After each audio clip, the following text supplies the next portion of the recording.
नमस्कार दोस्तों, मेरे चैनल रिकैपवुड में आपका स्वागत है।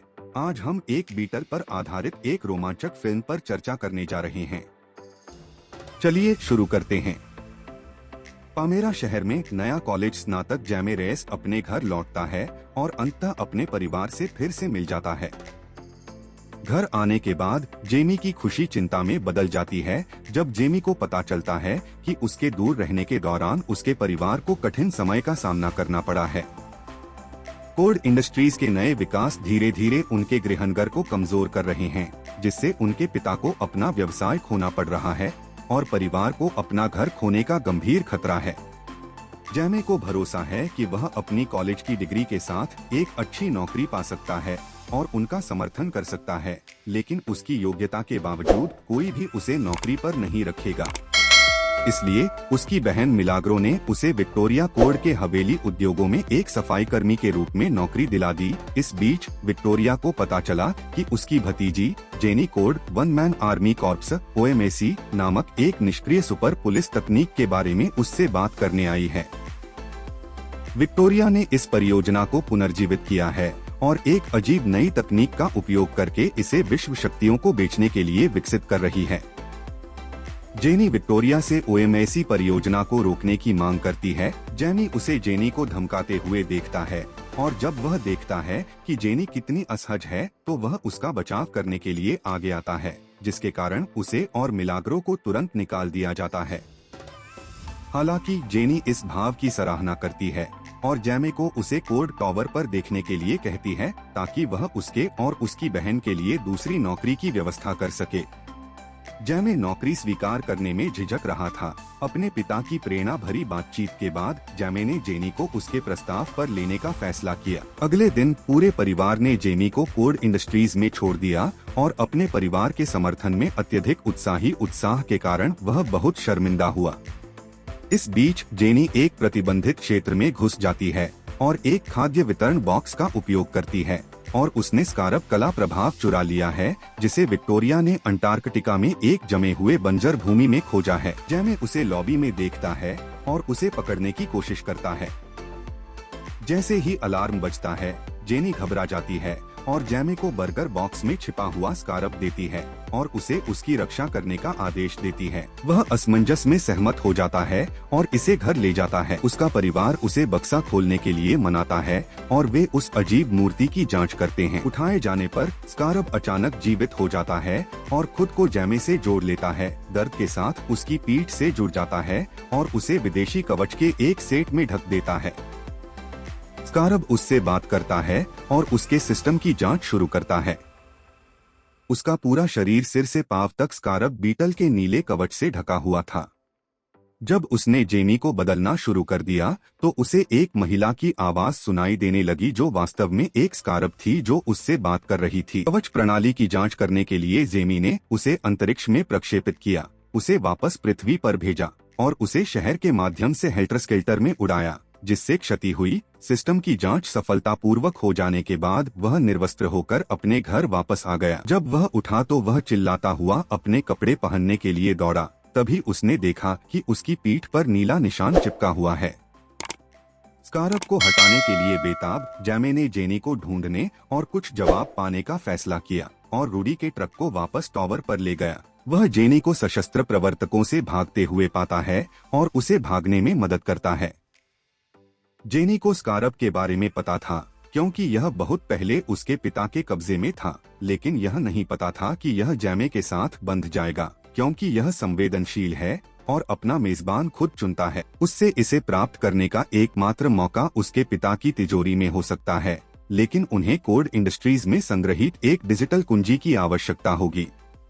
रूडी उन्हें ले जाता है और कैमरों को ब्लॉक करने के लिए एक घर का बना जैमिंग डिवाइस चालू कर देता है, जबकि जेमी और जेनी चाबी एक स्मार्ट वॉच चुराने के लिए प्रवेश करते हैं। जैमिंग उपकरण विफल हो जाता है और समूह पर प्रोटोटाइप OMAC सूट में कैरापैक्स द्वारा हमला किया जाता है।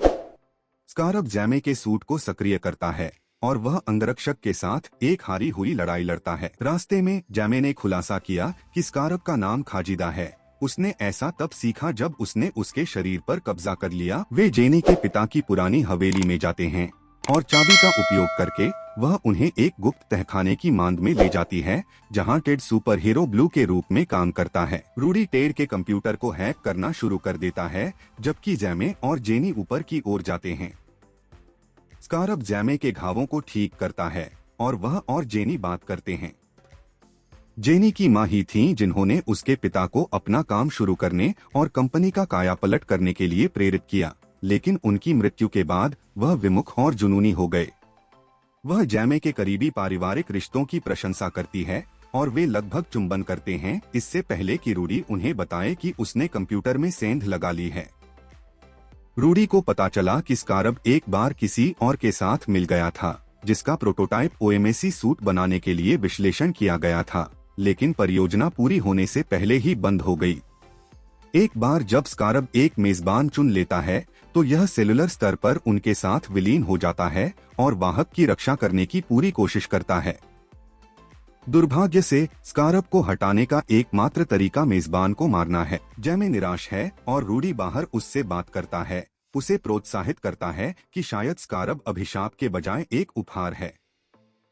अचानक उन्होंने देखा कि विक्टोरिया का हेलीकॉप्टर रे के घर की ओर जा रहा है और जैमे वापस दौड़ता है। विक्टोरिया के प्रवर्तकों की सेना ने रेस के घर पर धावा बोल दिया और परिवार को घेर लिया। जैमे आता है और सूट उनके हमलों का सामना करता है, इसलिए वे उसके परिवार को निशाना बनाना शुरू कर देते हैं। जैमे अधिकांश सैनिकों को हरा देता है, लेकिन अल्बर्टो और मिलाग्रो को एक सैनिक द्वारा नीचे गिरा दिया जाता है क्योंकि विक्टोरिया और कारापैक्स एक विशेष हथियार तैयार करते हैं। लेकिन अल्बर्टो को दिल का दौरा पड़ने लगता है, जिससे जैमे का ध्यान काफी देर तक भटकता रहता है और कारापैक्स उसे विद्युतीकृत पंजे में पकड़ लेता है, जिससे वह अक्षम हो जाता है। कारापैक्स ने जैमे का अपहरण कर लिया क्योंकि उसके पिता की एम्बुलेंस आने से पहले ही मृत्यु हो गई। सुबह में रोशियो, मिलाग्रो और रूडी को नाना ने कुछ समय के लिए अपना दुख दूर करने और जैमे को बचाने के लिए एकजुट किया। जेनी मदद करने की पेशकश करती है और उन्हें अपने बचपन के घर वापस ले जाती है। वह उन्हें टेड ब्लू बीटल के बगशिप, एक बख्तरबंद हवाई पोत में ले आती है। जैमे को क्यूबा के पास एक पुराने द्वीप किले के अंदर कैदी बनाकर रखा गया है, जहां ओएमएसी विकसित किया जा रहा है। विक्टोरिया ने स्कारब के कोड को ओएमएसी तंत्रिका तंत्र में डाउनलोड करने और हजारों सुपर सोल्जर्स बनाने के लिए इसे डुप्लीकेट करने की योजना बनाई है, इस बात से बेपरवाह कि यह प्रक्रिया संभवतः जैम को मार डालेगी। उनके प्रमुख वैज्ञानिक का तर्क है कि यदि वे मेजबान को जीवित रखते हैं तो वे स्कारब से और अधिक सीख सकते हैं, लेकिन विक्टोरिया ने उन्हें स्कारब के कोड को कैरापैक्स में निकालना शुरू करने का आदेश दिया। मिलाग्रो अपने भाई को ढूंढने के लिए जेनी के साथ भूल-भुलैया सुरंगों में जाता है। स्कारब कोड का निष्कर्षण शुरू हो गया है और निष्कर्षण प्रक्रिया के दर्द के कारण जैमे चिल्लाने लगा।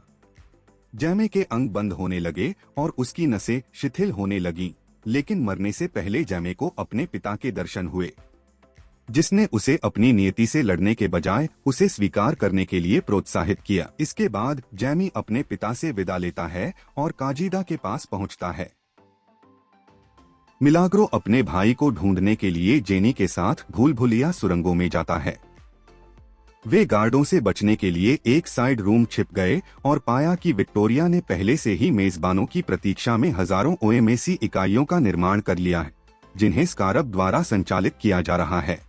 दूसरी ओर जेनी हेलीकॉप्टर में विक्टोरिया के साथ थी, जिसने आत्मविश्वास से कहा कि वह अब इस परियोजना को फिर से शुरू कर सकती है क्योंकि उसके पास डुप्लीकेट स्कारब कोड है। लेकिन जेनी ने एक सुरक्षात्मक फोम गैजेट का इस्तेमाल किया, जिससे पायलट की मौत हो गई और हेलीकॉप्टर दुर्घटनाग्रस्त हो गया। जेनी ने डुप्लीकेट किए गए स्कारब कोड को नष्ट कर दिया और फिर गुस्से में विक्टोरिया ने कारापैक्स को जेम और जेनी को मारने के लिए कहा, लेकिन पहली बार कारापैक्स ने उसकी बात नहीं मानी। उसने जेम और जेनी को भागने दिया, जबकि उसने एक हार निकाला जिसमें उसकी और उसकी मां की तस्वीर थी। फिर उसने अपने ओएमएसी सूट को फटने और विक्टोरिया को अपने साथ खींचने के लिए कहा, इस भ्रम में कि उसकी मां उसे चेहरे पर मुस्कान के साथ बुला रही है। कैरापैक्स सूट में विस्फोट हो गया और उसमें मौजूद सारा सामान नष्ट हो गया और जैमी बग जहाज पर वापस भाग गया, जहां वह जेनी और उसके परिवार और रूडी से मिला, जो पूरी तरह से जीवित है। वे सभी खुशी के आंसू बहाते हुए एक दूसरे के गले लग गए। जो कुछ हुआ उसके बाद जेनी कोड उद्योग की नई सीईओ बन गयी। इस बीच पूरे रेस परिवार ने अल्बर्टो का शोक मनाने के लिए खुद को समय दिया। उन्होंने वहां पुराने जले हुए घर का दौरा किया। सभी पड़ोसी अपनी संवेदनाएं और समर्थन लेकर उनके पास आए। जेनी कुछ देर बाद परिवार में शामिल होने के लिए पहुंची। उसने रूडी को एक नया ट्रक दिया और बताया कि रेस परिवार के घर के पुनर्निर्माण के लिए कोड इंडस्ट्रीज जिम्मेदार होगी। थोड़ी देर बाद जेनी ने विदाई ली। जब वह अपने पिता की हवेली वापस जाने वाली थी और जेमी ने उसे वहां ले जाने की पेशकश की। उनके जाने से पहले जेमी और जेनी ने उनकी आंखों में देखा, एक चुंबन साझा किया और उड़ गए।